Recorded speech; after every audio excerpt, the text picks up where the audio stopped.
Welcome, ladies and gentlemen, to the Kelly Lawson podcast. The goals of today's show, and of all of our shows, truthfully, are to help us become the best versions of ourselves. It's a super powerful state because it means you have to hold yourself accountable. By being the best version of ourselves, truly, no matter what our life condition is, and we'll go through those over the podcast, is to help build a community that enjoys learning, enjoys being held accountable. Well, maybe not enjoy being held accountable, but understand the importance of accountability, how it pushes us beyond our comfort zones, our current comfort zones, become the best versions of ourselves, not the current version of self, best version of self. That means spiritually, mentally, physically. We will hold you accountable. We will ask you to have goals, weekly goals. What are you doing? Between now and the next podcast, what are you doing? You have to have faith. But here we're going to create a foundation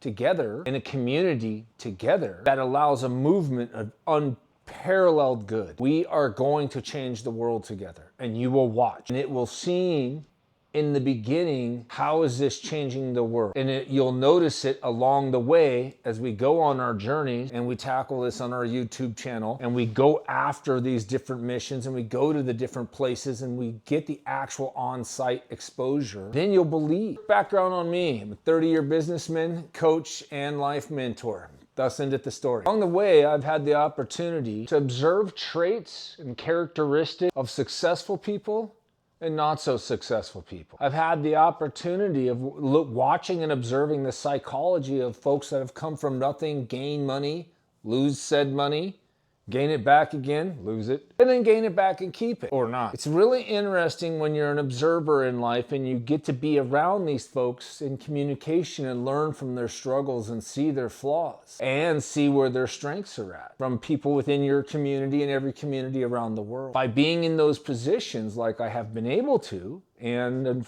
being the one holding them accountable in many of those situations, you really come to realize the nature of people. And you start learning that, yeah, they're right. Psychology's right. There are a handful. It's just like the astrology thing. You know, a lot of the different cultures around the world believe in the lunar calendar and how it affects different, the snake, the dragon, this, Cancer, Capricorn, Aries. They have a belief in this and it helps generalize, and it really starts narrowing people down psychologically. Well, ironically, you see those same traits, just like you see the same 7 people in your town, in any town in the world for the most part. Well, I got to take that back. In your part of the world. If you're from Iowa or Alaska and you're in Vietnam, maybe you don't see, but what you do see is the same personality traits. And that's interesting to see. It really is. Today's goal, and like every goal I start with, every single day when I wake up in the morning, first thing after I drink my water, and we'll talk about morning routine shortly, is to not embarrass or embitter. That's embarrass or embitter. Think about that. That should be heavy and profound to you. Because if you can do that one thing, all of your relationships start becoming better.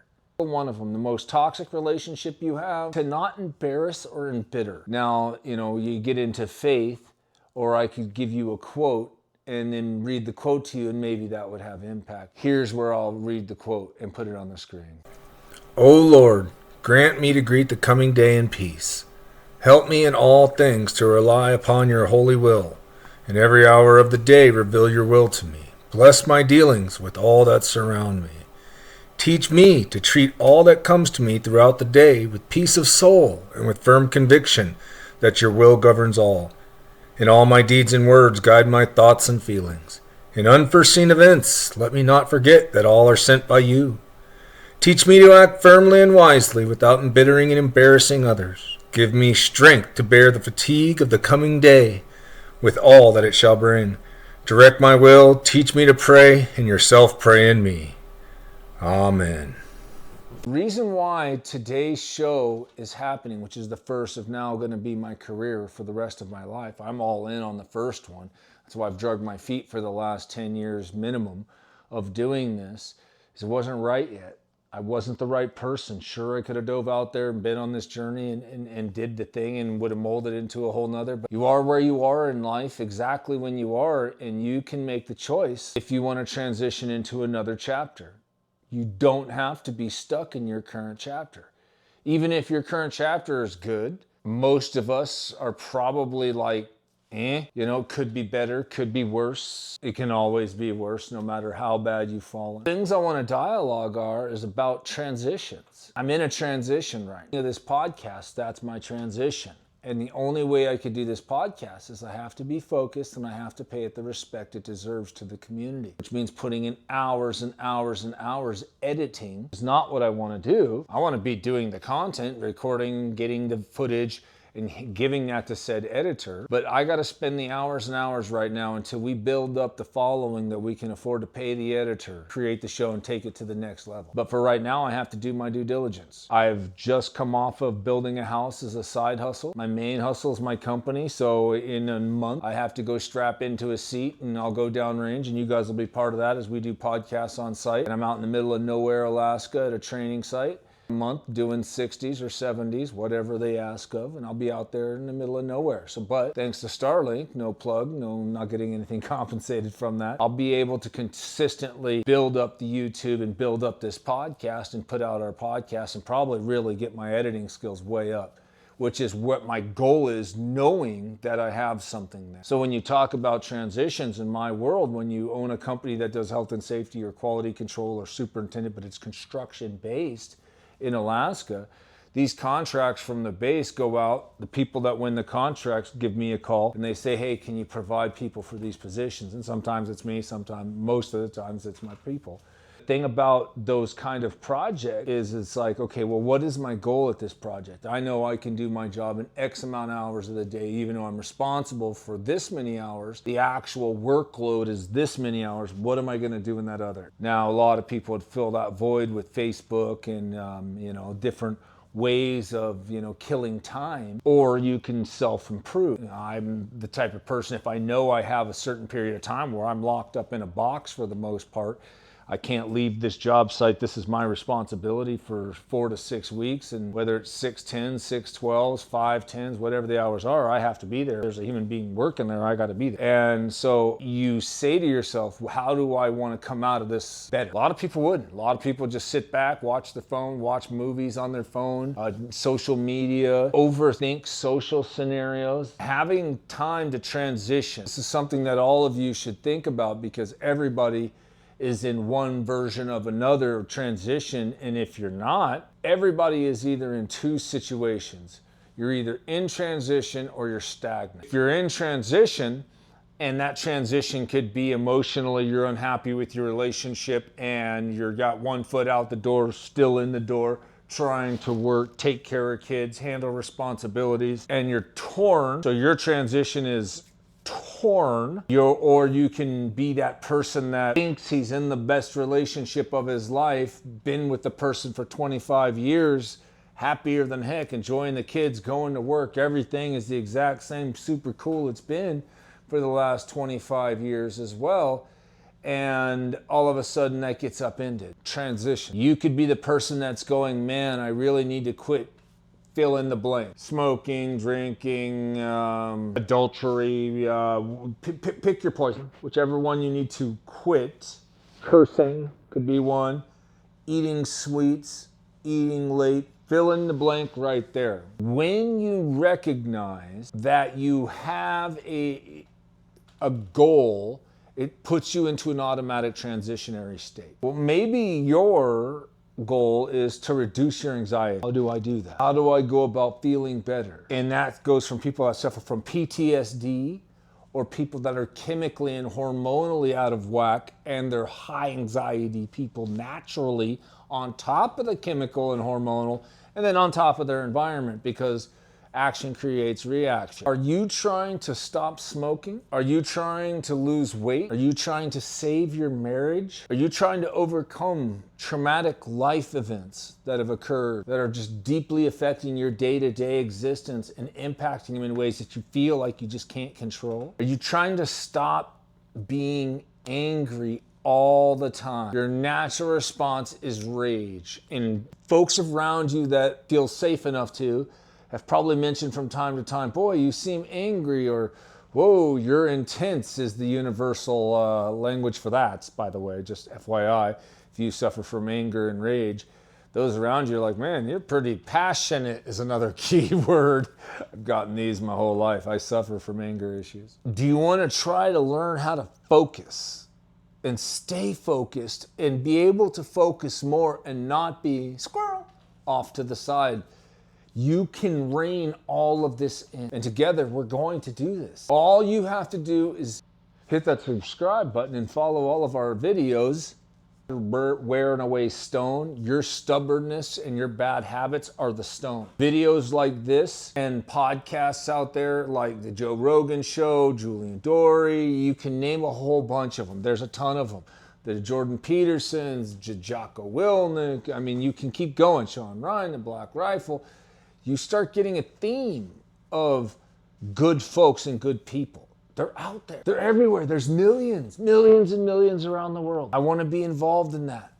I want to bring you in this. And together we're going to figure things out and help each other heal and then become the best version of ourselves. Ironically, you may be sitting there right now and you may be a high performer. You might be a former badass super tier 1 superstar, right? Sitting alone by himself drinking. This show will help you become the best version of yourself. When you were at the peak of your game and you were tier 1, everything was clicking and you thought you were the best version of yourself. At that moment in time, you were for that moment and scenario. Now that that's over, you've got a whole nother much higher level out there for you than that.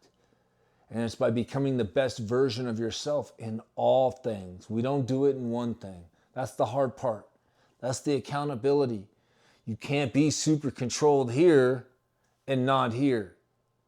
It's a commitment. A lot like faith and actually following the tenets. Respecting the accountability of, well, I just had that thought, thou shalt not put lawlessness before thy eyes.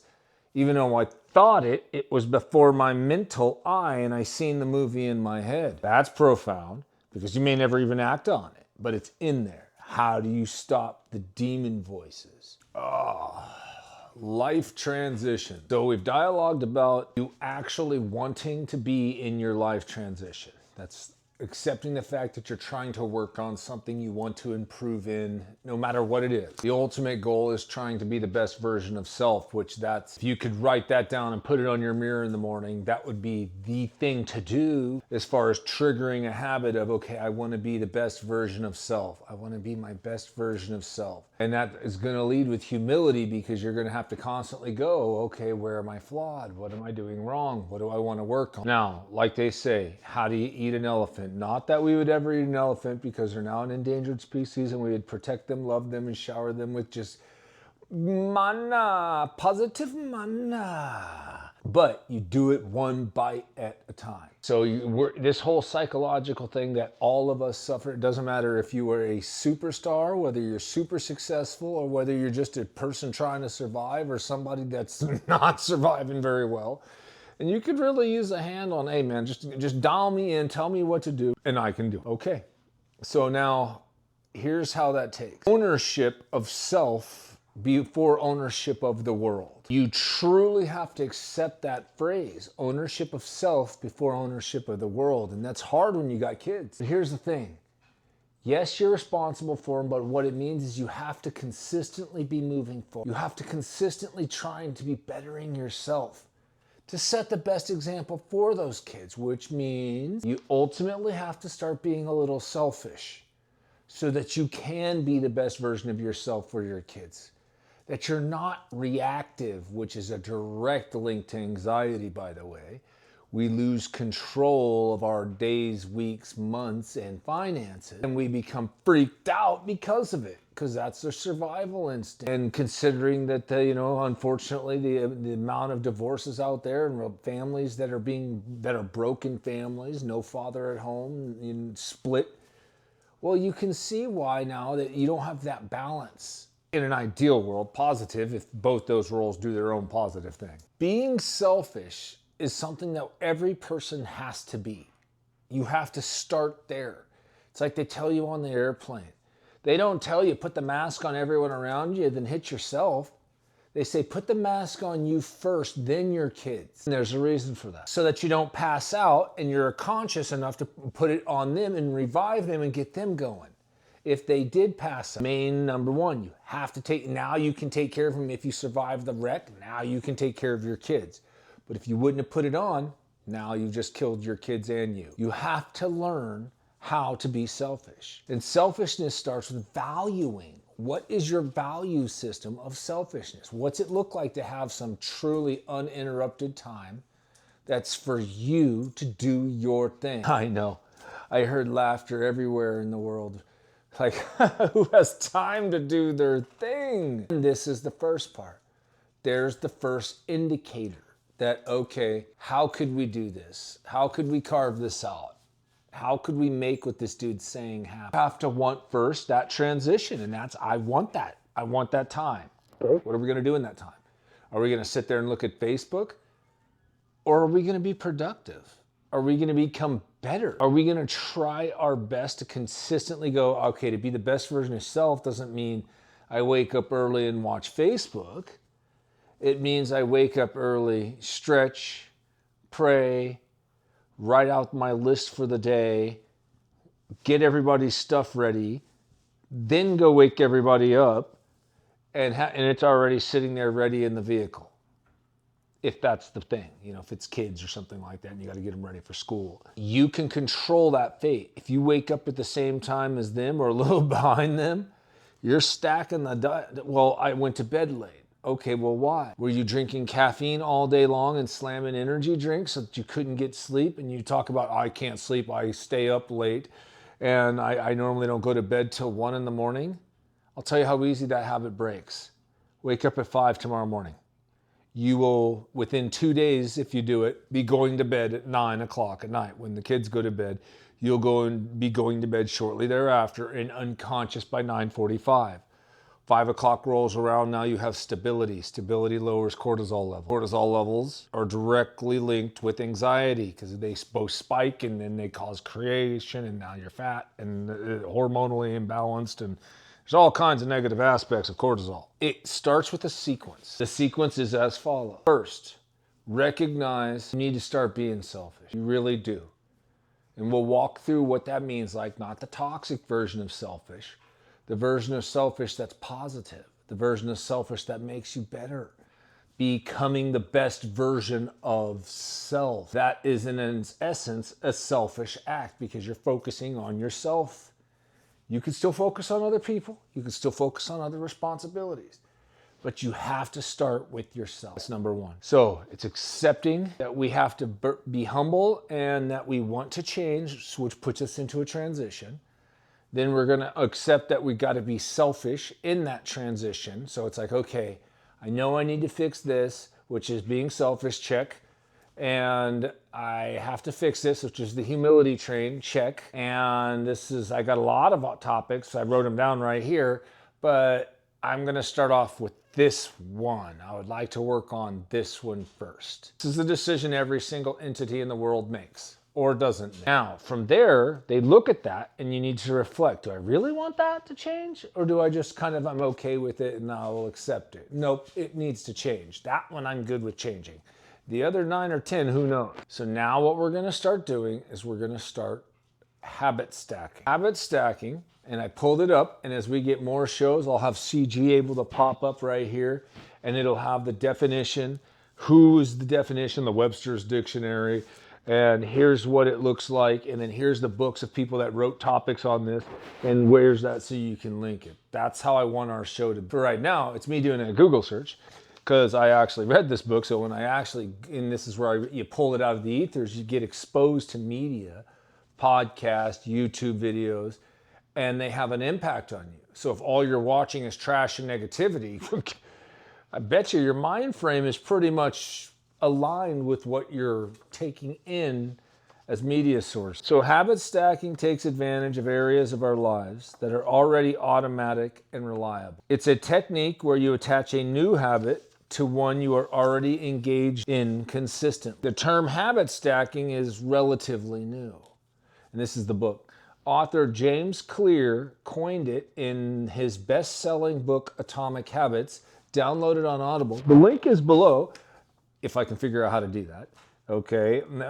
And it's a great book of how to improve. So one of the things of habit stacking like they're talking about here is what little things do you do to try to shift yourself to become a better version of yourself. If you're not bringing in a book, audible, outside resources, if you're not watching podcasts of self-improvement, if you're not watching YouTube videos of self-improvement, if you're not going to the church to find areas where it's about self-improvement and becoming the best version of yourself, if you're not around friends that are that way, these are all what we call indicators. What I just mentioned, there's all red flag indicators. Those are big red flags. It's like, oh, wow. It's like the crazy chick at the bar. Oh, there's a red flag. Wow. No matter how hot, wow, there's a red flag. This deliberate rewiring of our brain is called self-directed neuroplasticity. Here's a phrase I learned. Okay, so they talk about, so for those of you that want to geek out, and as this community grows, I will get X number of you right now that will go right down the rabbit hole of pulling up the Yale or Oxford or wherever, Michigan, and they will look up self-directed neuroplasticity. That's basically, in a sense, from my loose definition, haven't looked it up yet, so you guys are going to get a chance to put this in the comments and hold me accountable, which is what we're looking for. But my takeaway of that is kind of like when they say self-directed, it's like you not medicating, but kind of diagnosing, which can be dangerous in all aspects. You can become a hypochondriac because of that. A lot of people are that way. They got too much information and all these symptoms align, and therefore they actually get the symptoms, right?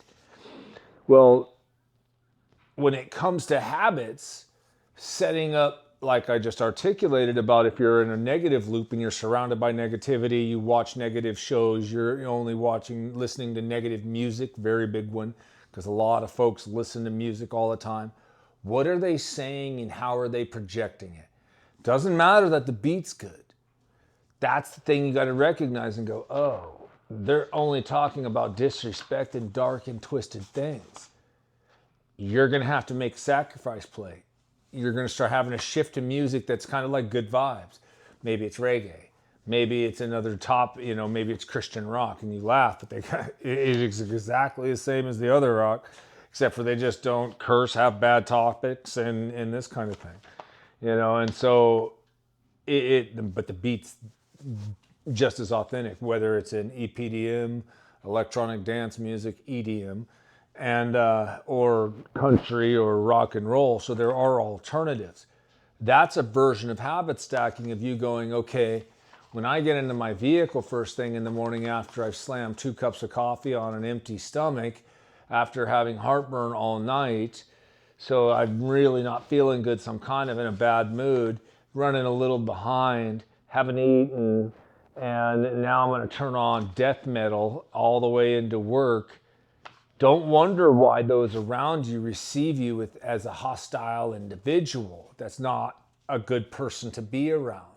Now you factor life in the fact that you may be an asshole, well, or you might be a good guy not feeling good that day. Who knows? It could be either end of the spectrum, but that very same scenario is on every construction site in America right now, every single day.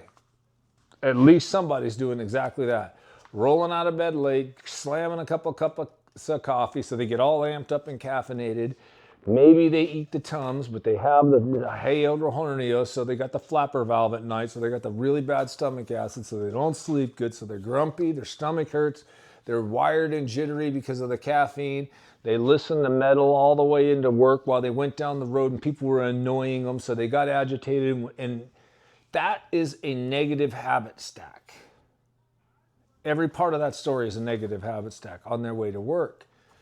And so when we look at habit stacks, you go, okay, oh, that's real. I mean, you literally pinned it. That's multiple people on every construction job in America. We're talking about 1 million plus people. That is every day to them. Okay? And you say to yourself, okay, it rolls into that. They have a bad day. They come home. They bring it out on their wife, or their significant other. They still, then they will stay up late, they eat food, they eat a bunch of sweets, they get wired, they stay up later, start the cycle again and again and again. And they're depressed and they're unhappy and there's this it? Is this it? if this is it in your life, you need to really take note of, I need to become the best version of myself. He's right. This is not enough. My existence is not enough. My existence is just a drop in the bucket of my potential. And that's why we are together. It's because we are going to motivate. We're going to go some awesome topics. We got great people to interview. A ton of folks lined up. Anytime I want to pull the trigger, I just have to be ready by understanding the technology on how to use Zoom and do the video screen recording and be able to bring that in and do it in a way that looks halfway decent. I'm fine with the humility train too, though, and that's not being able to do it as good and watching our rate of me getting better until we get financed enough to have people that do this for a living that are very passionate about this make the show look good. I'd like to share with you a phrase that resonated with me, and I didn't recognize how much this impacted me until I started the cycle of becoming the best version of myself.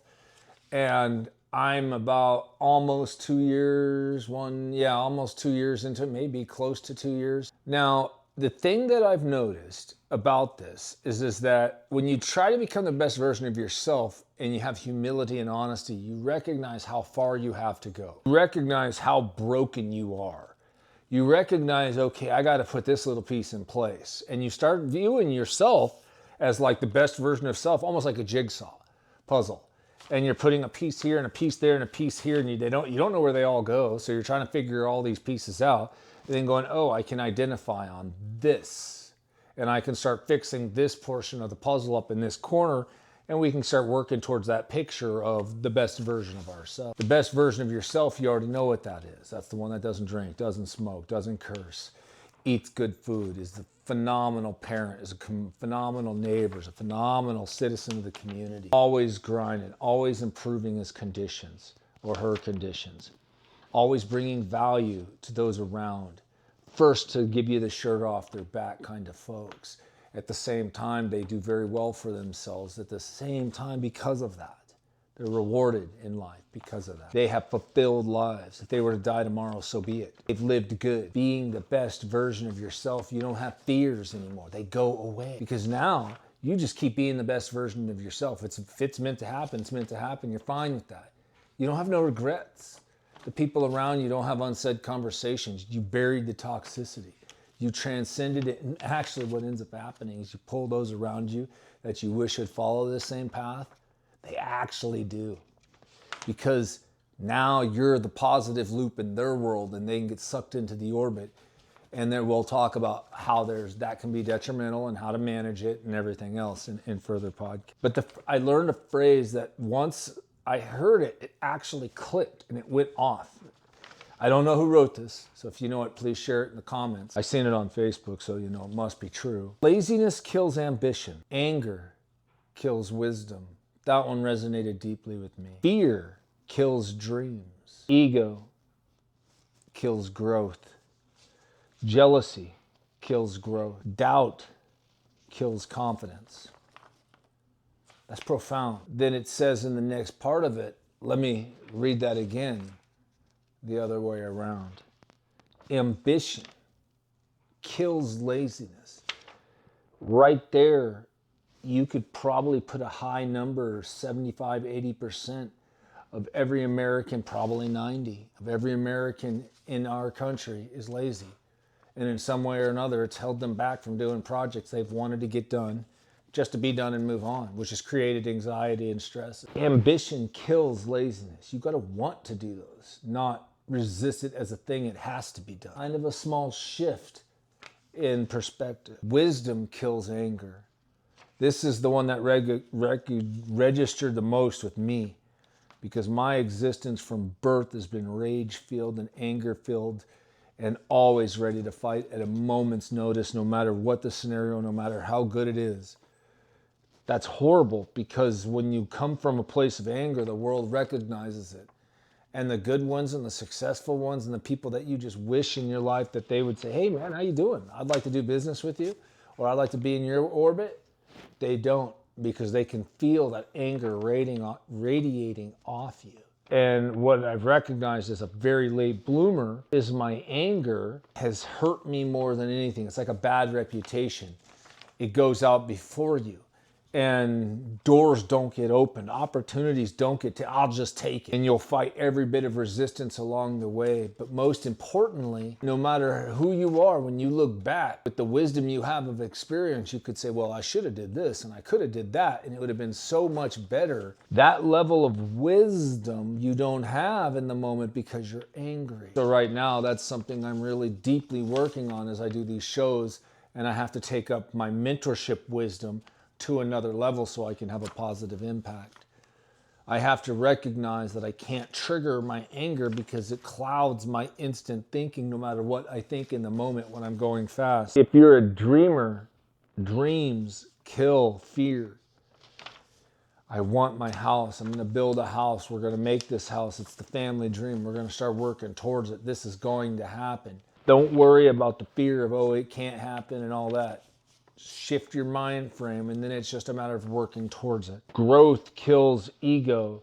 As we grow as human beings and become the best version of ourselves, you say, well, what is a growth? What would be a takeaway as a growth? Did you do your morning routine?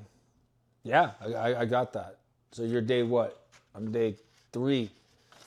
Fantastic. Let's make day 4. Let's make day 4. And then let's make day 30 and 100. And 200. Nothing stops you from being selfish and doing your morning routine. And we'll dive more into what those morning routines look like here in a moment. Jealousy kills growth. Thou shalt not covet thy neighbor's wife or thy neighbor's things, possessions. This is a critical one because if you're looking over the fence at the big truck that the neighbor has, you don't know that he may be maxed out and one payment away from losing it all. Jealousy, he doesn't need that. They're just playing rich. Jealousy kills growth. If that's something you covet and you're like, man, I'd really like to have a nice truck, put that back up there in the dreams category where dreams kill fear and go, okay, I want that nice truck. That's $87,000 as sitting. Okay, well, that's a 10% down. I need to put them at least $10,000, $15,000 down. I'll get a loan. That'll run me $750 a month. Insurance will run me $225. So we're all in $1,000 a month, and I too can have that.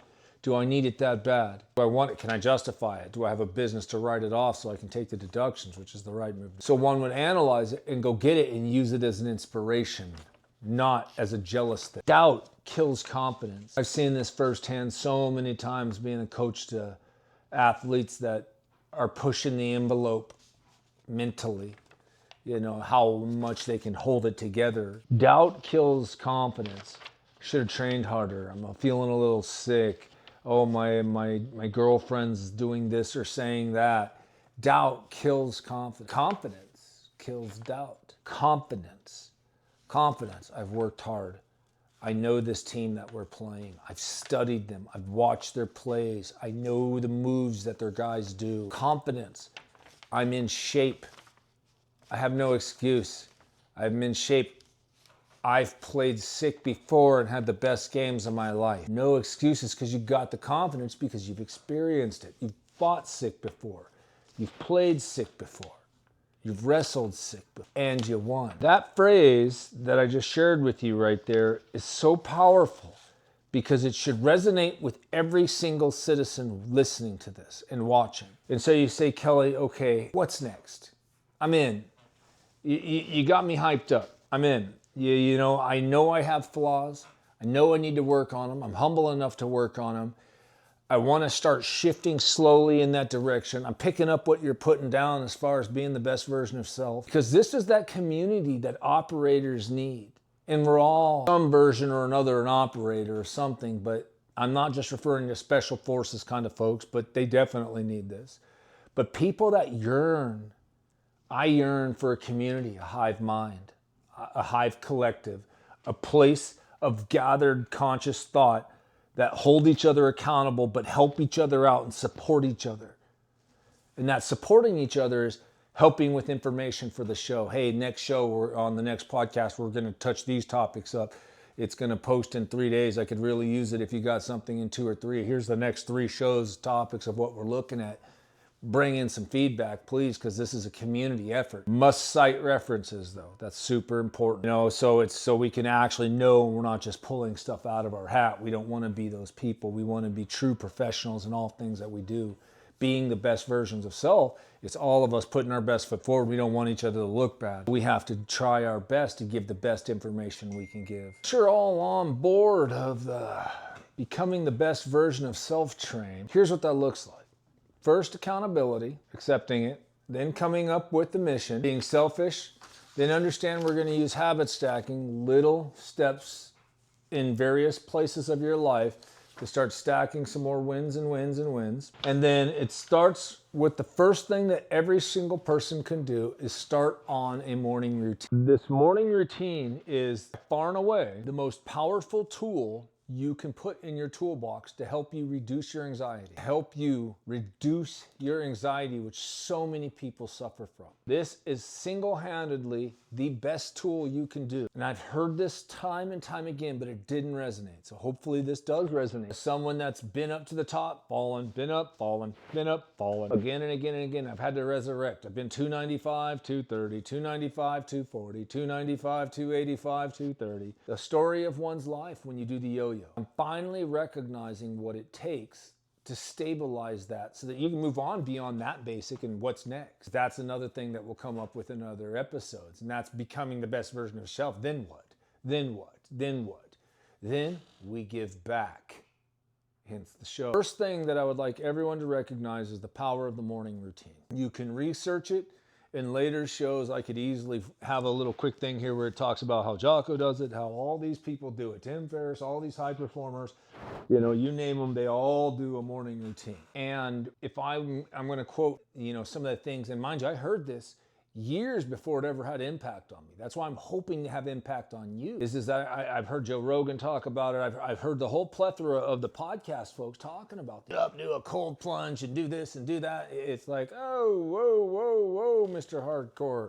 I'm already doing 60s or 70s. This is a bit brutal. Well, let me share with you how you reduce anxiety. Let me show you the steps of how you reduce anxiety. Anxiety, one of the versions, and we'll get Dr. Peterson on here to talk with us about that. I have no doubt about it. And we'll talk about the multiple versions of how anxiety manifests itself and why anxiety manifests itself and different versions of how it manifests itself. But for today, what we're going to talk about is little habits that if you're willing to go, I can do that. I can do that. And you will change your life completely and start your path towards being the best version of yourself. And you will start reducing your anxiety. If you're on medication, you will probably wean off your medication and then not need it anymore because you will become the best version of yourself, which means healthy, spiritually, physically, the whole works. A morning routine. So an example of a morning routine. They talked to Jocko. It was an interview and they're like, well, what time do you start? And he's like, 3:30. Right there, I lost 95% of every one of you listening. 3:30, nope, ain't doing it. It's too much of a commitment. Not doing it, not happening. I need my sleep, otherwise I can't think. Check. I gotcha. No problem there. Agreed. I'm a 7.5 hour person myself. Gotta have it, otherwise I'm a moron. I start losing cognitive functions. I start sleeping during the day. It just messes me up. I have to have my 7.5 hours. Plus, I need my body to heal if I'm working. He works on 4 hours of sleep, and that's what he needs. He's a 1%er of people that. There's a ton of science right here. Tink. You guys will be showing me this or sending it in of sleep studies of people that actually can function on 4% and how much they cognitively decline. And what they've shown is if you lack sleep and you're sleep deprived, being even a little sleep deprived is equal to drinking 6 beers and the other formula. It's put right here. Here's the formula. Here's the thing. Michigan State DMT, whatever that is. We need to have all this reference. And what you'll recognize is that, okay, he takes it to 3:30, but when you follow him, he's going in bed by 10. So that's 5.5 hours of sleep for him. So that's pretty good. A lot of people don't need much more than that, 5.5 hours of sleep. He just shifts his schedule. Well, I can't go to sleep at, before 1 a.m. I just can't do it. This is where the accountability train kicks in. Are you rocking caffeine after 3 p.m.? If you take in any caffeine after 3 p.m., you have to hold yourself accountable, and I don't care what you tell yourself that I've got an immunity, I've been drinking pots of coffee, I can drink a pot of coffee and fall asleep. No, you can't, because otherwise you wouldn't be able to be you wouldn't be complaining about going to bed at 1 when I ask you to go to bed at 10. You'd be able to go to bed at 10. But I can't sleep. Direct proportionality? Yes. Okay. So to shift one's sleep schedule, some people are just nocturnal sleep. Okay. The question you have to ask yourself is, do you want to become the best version of yourself? If you're a midnight worker, that early morning is not 4 in the morning. And so maybe your morning is 4 in the afternoon instead of 6 in the afternoon. All we're doing is backing up your day. This is the most selfish act that you need to accept and go, okay, I have to value this in myself and see the value of justifying the sacrifice of waking up before my alarm clock and getting up and going downstairs. The morning routine is critical because it sets your whole entire day in your perspective. And so since I started this, some almost 700 days, there's been shifts along the way. Almost 3 times a week I ask myself, is this the morning I fail and break my cycle? Is this the morning I break my streak? This is internal pressure, okay, on myself. I have to care enough about myself to go, I'm not rolling over in the warm bed. I'm going downstairs now, because what I'm going to do makes me feel better than sleeping for those few minutes.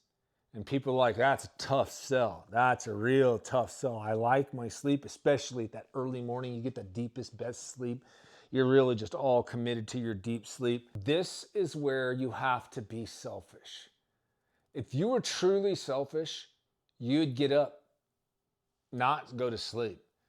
The sleep is not the answer. The sleep is actually the universe, the devil, everything bad, everything set, whatever you want to call it, holding you back from success. Your stubbornness needs to kick in here. You really need to address right there and go, oh shit, he's so right. I'm going through all these emotions and it happens instantaneously.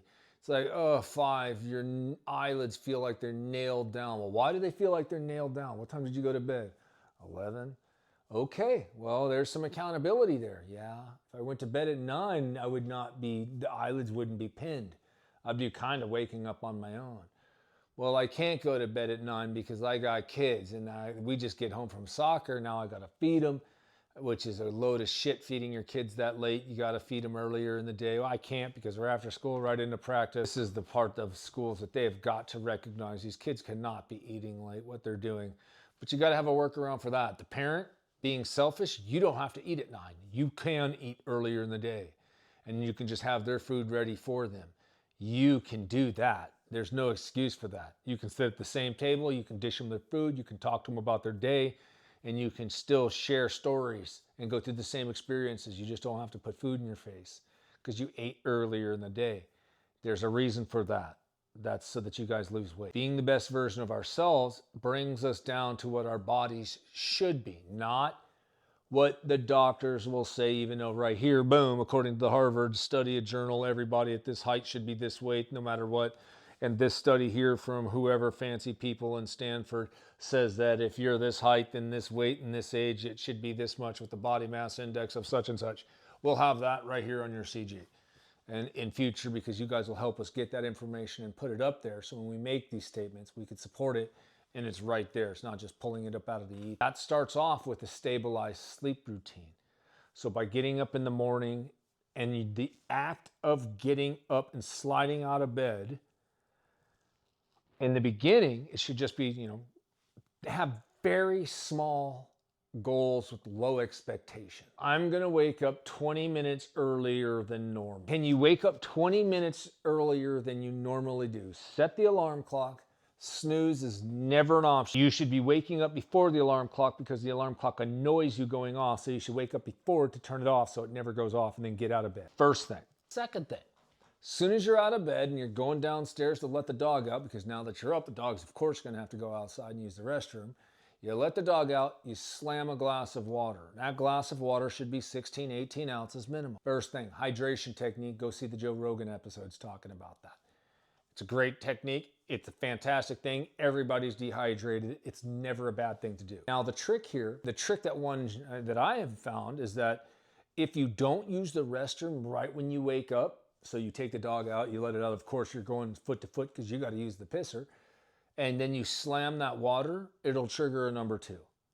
And so now you can start stabilizing your movement cycle. So, okay, that hits every morning at 5 or within 10 minutes of me being awake every morning, no matter what. That sets my day, so I'm not worried about it. I'm at work. It's not slowing down production. It's not affecting anything.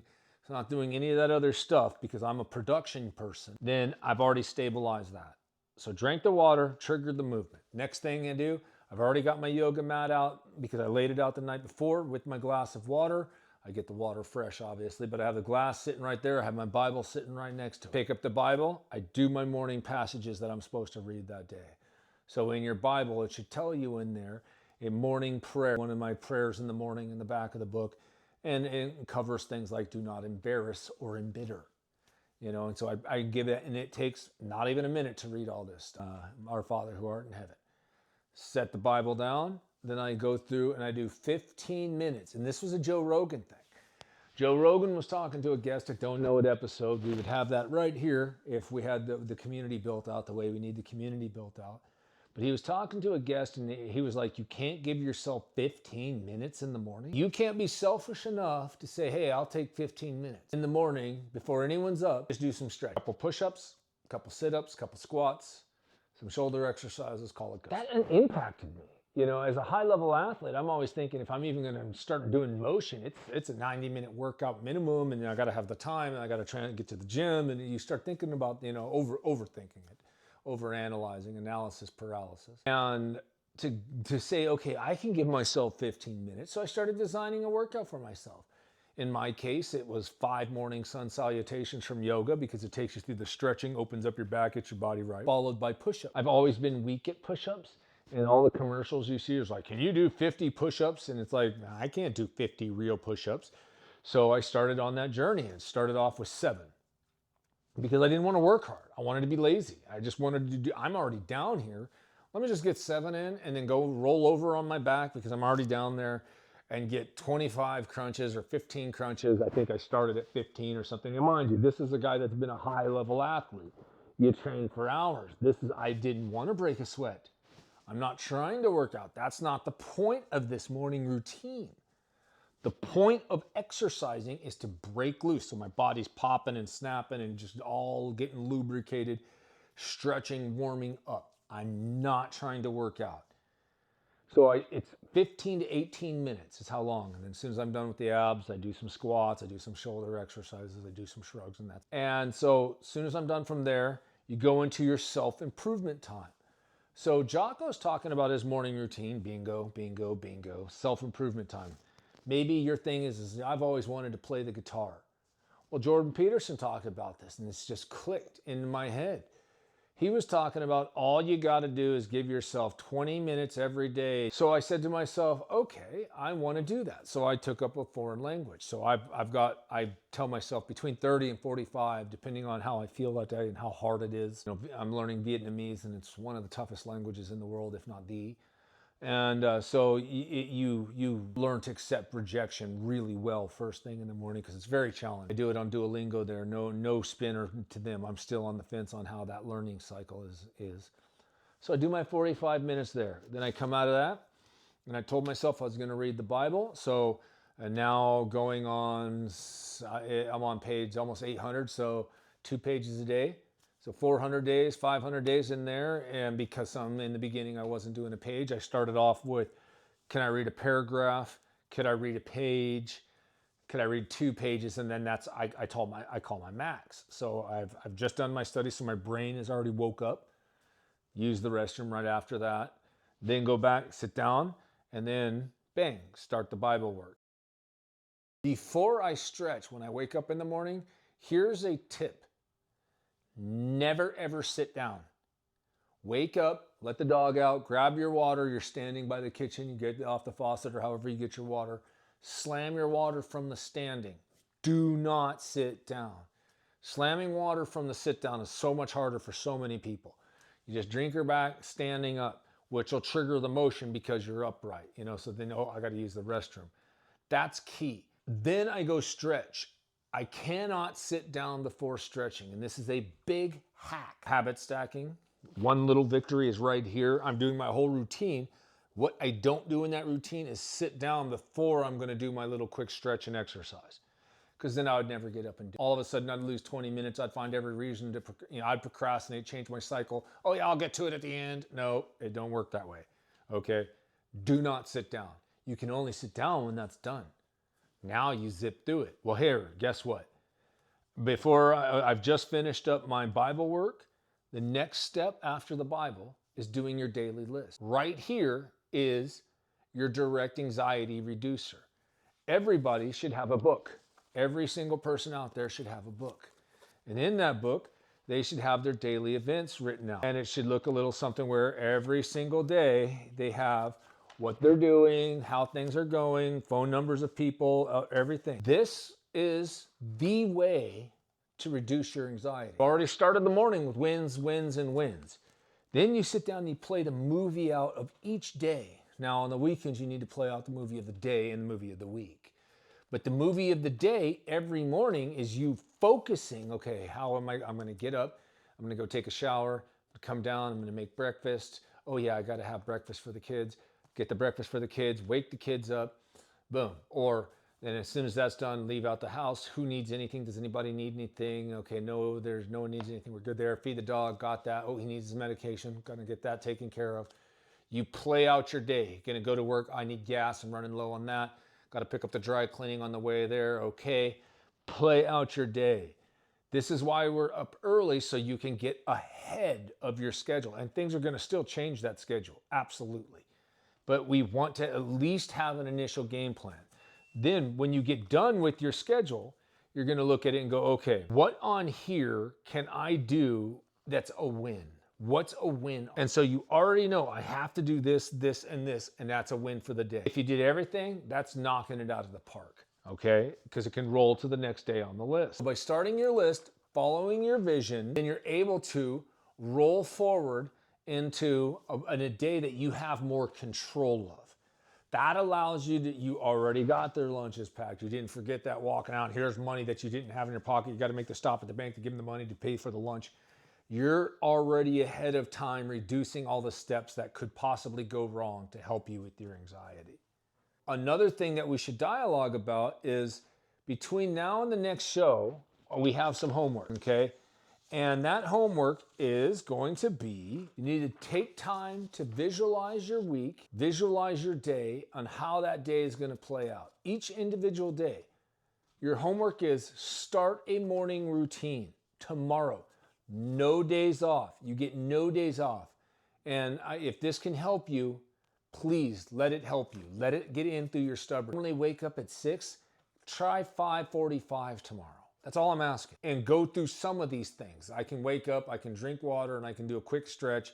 Then I would normally be waking up. Or 30 minutes early. What you'll find is if you can do it for one day, and then do it for 3 days, and then 5, and then a week, then 2 weeks, you'll back that 5:45 down to 5:30 because you want to get some more stuff done. Value of the morning, and this is an absolute fact, is no one's awake. No one's asking you anything. No one's pulling you in another direction. No one is doing anything. It is truly your selfish time. So our wrap up for today, the goals for the next podcast, we're going to take time to dream, and that is dream about things that how you want to fix yourself and where you would see yourself and what you think is an ideal life. And that's tough because you got to, what is an ideal life? That's not an easy one. Take time to dream. That's what you can do in your car if you're not listening to Audible and having a better book. I need you to build a wish list of adventures and begin prioritizing the sequence to begin manifesting the adventures into reality.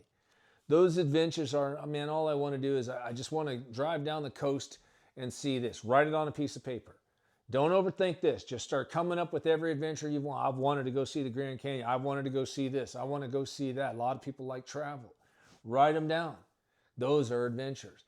Maybe that adventure is I want to go see the NASCAR over here. Write it down, okay? Because what you're going to do is once you write them down between here and the next show we're going to talk more about circling your priority one, so you write down 20 adventures or things you'd like to do. Next week, you're going to circle 5 of them. Then we're going to start manifesting those into reality. Something that I'd like you to think about, and this is really hard for a lot of people, really, really hard. Some things that bring you passion that you could do. And let me define what that means for you. If this is something that you could learn about and you lose time, or you can put your hands on it and start doing it and all of a sudden hours go by, there's a start for a passion. I want you guys all to think about that. Not gaming, even if that is your passion, I need something a little different. I need you to go, well, I like cars. I've always liked cars. I can't work on them. I can't do anything, but I like cars. Beautiful. I want you guys to start, just like you're having a list of adventures, I want you to write a list of passions, because we're going to manifest all those passions to reality together. The last thing you're going to do, so that's 3 things I have you doing right now. I have you take time to dream of your adventures that you want to do. Take time to kind of find a passion that you want to be involved in and what that you would like to do. And then the most important thing is, if you can start a morning routine, that's a great journey. But between now and the next podcast, if you can at least once play out the movie of your day, so that you might be driving to work, it might be 20 minutes to go to work, no death metal, none of that other stuff, leave it off. How's my day looking? What am I doing today? What are all my steps? I'm gonna go to the job site, park the car, go to the job trailer, check in, have my cup of coffee, do a little quick stretch. I'm gonna get lined out from the foreman, he's gonna tell me, and then from here I'm just gonna work as hard as I can until break, and then at break I'm gonna do a little, whatever. Play out your whole day, including after the day, so that you can have caught those things throughout the day. Use your day, help you plan for the next day, because there's obviously times you can Facebook and do social media, you can be dwelling on you, and that's what am I doing tomorrow? How can I organize that? How can I reduce my anxiety, which is just usually organization, really helps with most of it, because you can start chipping away and working towards goals, achieving the goals and moving on to the next. So thank you very much for listening. I look forward to our next show together. Kelly Lawson, out.